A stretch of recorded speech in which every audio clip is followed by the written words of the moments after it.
Tuesday the 26th of January's guided reading session.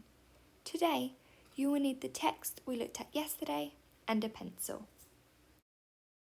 Today, we are looking at echo reading.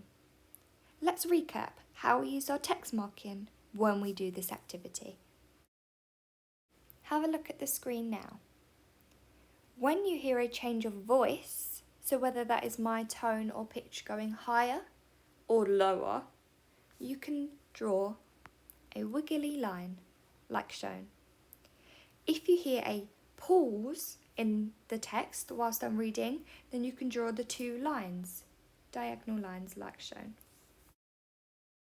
You can draw the wiggly line above where you hear the change of voice, and you can draw the pause sign next to where I take a breath or there is a period of time where I do not talk. That is where you would draw your two diagonal lines to show the pause.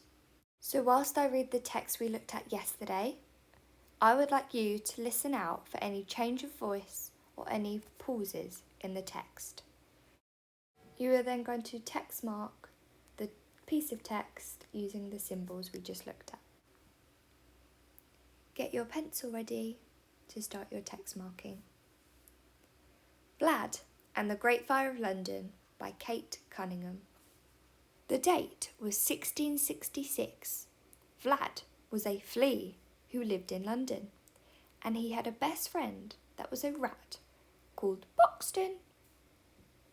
He loved to snuggle in the warm fur between Boxton's ears. One September afternoon, Boxton sneaked into the baker's shop on Pudding Lane and feasted on some delicious, tasty crumbs of bread. Vlad had bitten the baker's maid on the ankle to snack on her blood, and was now nicely full too. Soon they both fell asleep next to the warmth of the ashes of the fire. In no time at all, they were awake again, as some embers from the fire started to flicker, and smoke began to curl around the ceiling.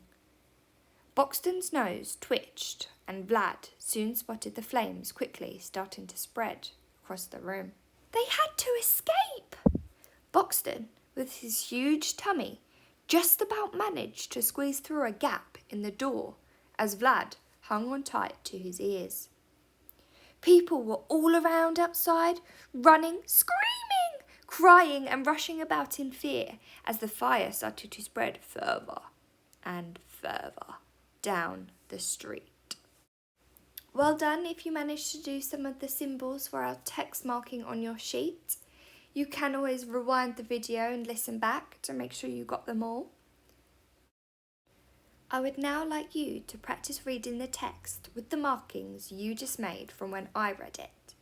For example, if I paused, you pause at the same part, or if I changed my voice, you change your voice when you're reading the text. You don't have to change it in the same way I did, so for example, if I did a high-pitched voice, you might want to do a low-pitched voice. After you've read through the text, that is the end of today's guided reading session. Well done for all your great text marking today.